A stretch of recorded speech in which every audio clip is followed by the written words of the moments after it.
اب ہم تھوڑا بہت جان گئے ہیں اسکیلر اور ویکٹر کوانٹٹی کے بارے میں. آئیے اب اسے استعمال کریں عام سی سادہ پرابلمز حل کرنے کے لیے، نہ صرف کلاس میں بلکہ عام زندگی میں، جیسا کہ کتنی دور آپ گئے، کتنا تیز آپ گئے اور کتنی دیر لگی آپ کو کسی جگہ پہنچنے کے لیے.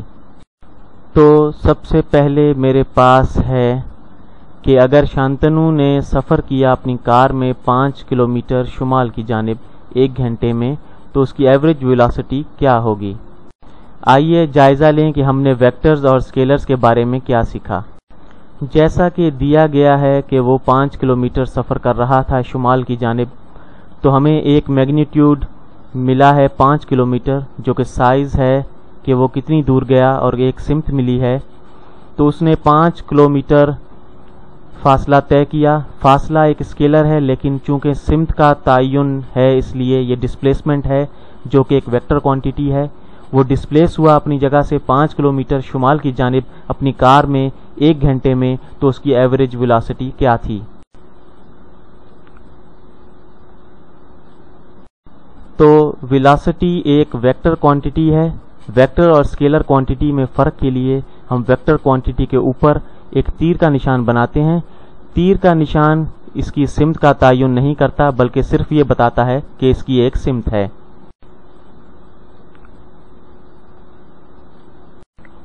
تو کسی چیز کی ویلاسٹی ہے اس کی پوزیشن میں تبدیلی جس میں سمت شامل ہو. تو آپ کہہ سکتے ہیں کہ اس کی ڈسپلیسمنٹ، اور ڈسپلیسمنٹ کے لیے حرف استعمال ہوتا ہے ایس،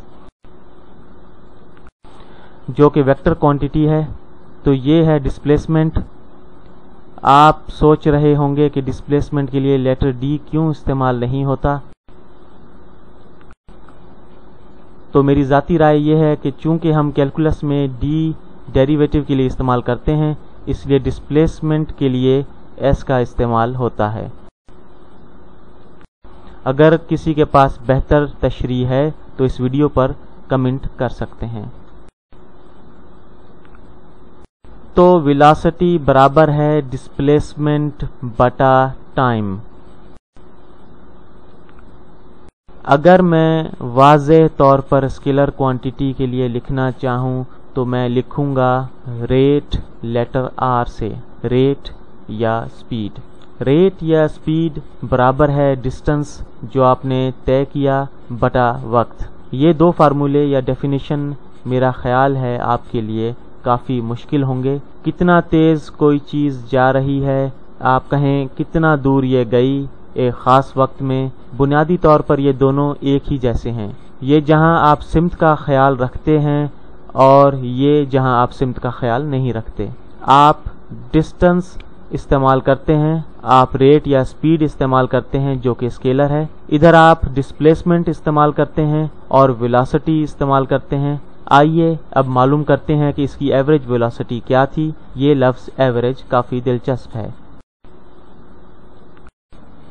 کیونکہ یہ ممکن ہے کہ اس کی ویلاسٹی اس تمام وقت میں بدلتی رہتی ہو، لیکن اسے سادہ بنانے کے لیے ہم یہ فرض کرتے ہیں کہ اس کی ویلاسٹی مستقل تھی، یا جو ہم کیلکولیٹ کرنے جا رہے ہیں وہ اس کی ایوریج ویلاسٹی تھی.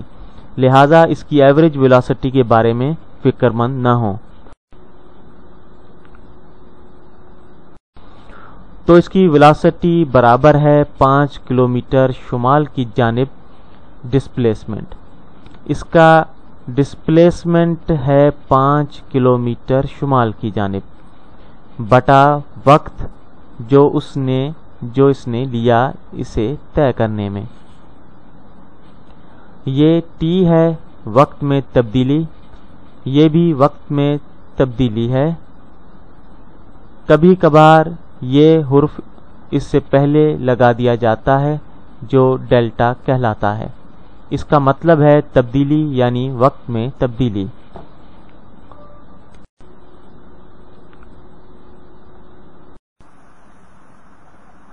تو وہ گیا 5 کلومیٹر شمال کی جانب اور اسے وقت لگا 1 گھنٹہ.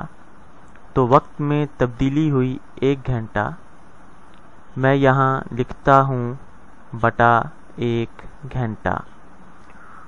تو یہ برابر ہے اگر آپ اعداد کو دیکھیں، یہاں یہ ہے 5/1 اور یونٹ ہے کلومیٹر فی گھنٹہ شمال کی جانب۔ اسے آپ یوں بھی لکھ سکتے ہیں 5 کلومیٹر فی گھنٹہ شمال کی جانب۔ تو یہ ہے اس کی ایوریج ویلاسٹی 5 کلومیٹر فی گھنٹہ شمال کی جانب۔ آپ کو محتاط رہنا ہے اس کی سمت بتانے میں اگر آپ ویلاسٹی کی بات کر رہے ہیں۔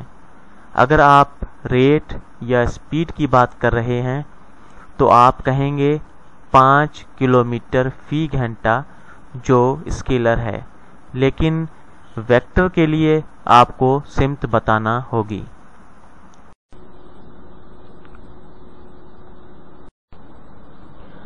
یہ چیز آپ اس طرح بھی کر سکتے ہیں کہ کوئی آپ سے کہے کہ اس کی ایوریج اسپیڈ یا ریٹ کیا ہے، تو آپ لکھیں گے اس کی ایوریج اسپیڈ یا ریٹ، اور آپ اس کی سمت کو نظر انداز کرتے ہوئے لکھیں گے 5 کلومیٹر، اور اس نے یہ کیا 1 گھنٹے میں، تو وقت میں تبدیلی ہوئی 1 گھنٹہ، تو یہ برابر ہے 5 کلومیٹر فی گھنٹہ۔ تو ایک دفعہ پھر ہم یہاں دے رہے ہیں صرف میگنیٹیوڈ، جو کہ ایک اسکیلر کوانٹیٹی ہے۔ اگر آپ ویکٹر کوانٹیٹی چاہتے ہیں تو آپ سمت کا تعین کریں گے شمال کی جانب۔ آپ کہہ سکتے ہیں پچھلی ویڈیو میں ہم نے ذکر کیا تھا میٹر فی سیکنڈ کا، اور یہاں میں نے یونٹ دیا ہے کلومیٹر فی گھنٹہ۔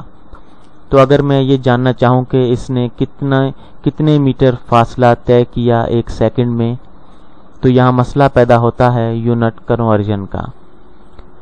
اگر اسے میٹر فی سیکنڈ میں تبدیل کرنا ہو تو سب سے پہلے ہمیں یہ پتہ ہونا چاہیے کہ 1 گھنٹے میں کتنے میٹر سفر طے کیا۔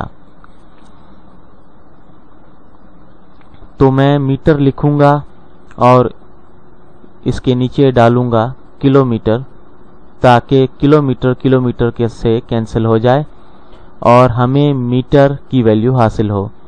تو 1000 میٹر ہوتے ہیں 1 کلومیٹر میں، تو کلومیٹر کے ساتھ کینسل ہو گئے، اور ہم ضرب دیں گے 5 کو 1000 کے ساتھ، 5 ضرب 1000 میٹر فی گھنٹہ۔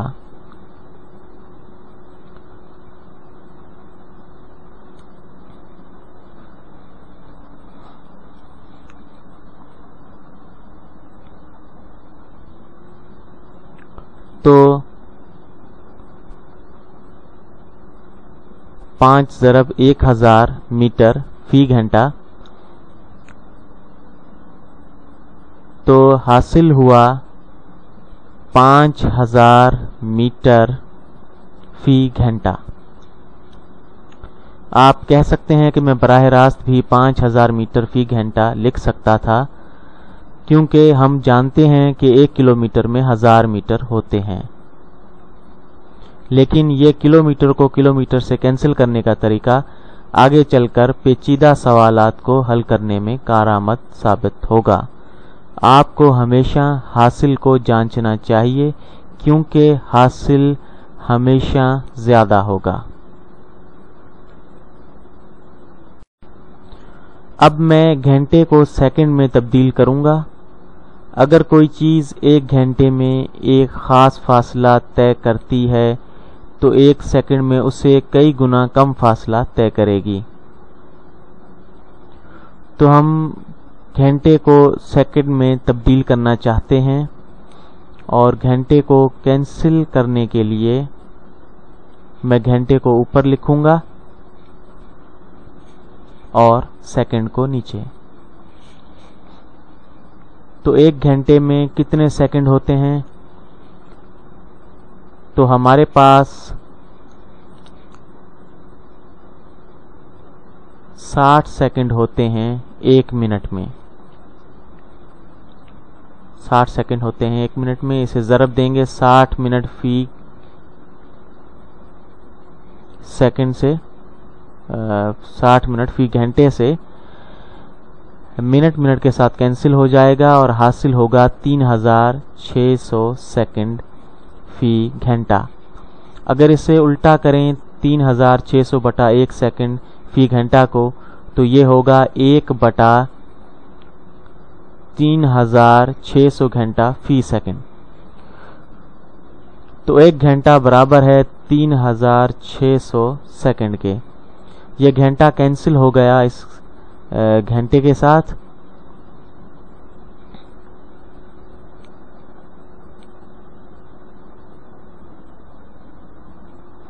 اور ان اعداد کو ضرب یا تقسیم کرتے ہیں تو یہ برابر ہے 5000 بٹا 3600 میٹر، اور یہاں بچا ہے سیکنڈ تو میٹر فی سیکنڈ.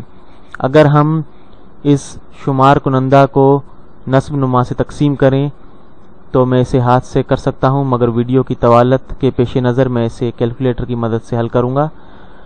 تو 5000 تقسیم 3600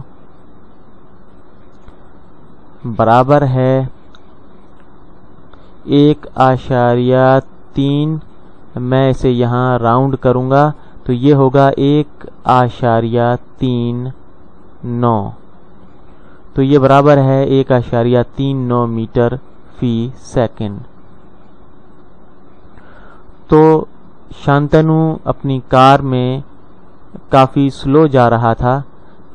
اگر یہاں دیکھیں 5 کلومیٹر فی گھنٹہ تو یہ بہت کم رفتار ہے.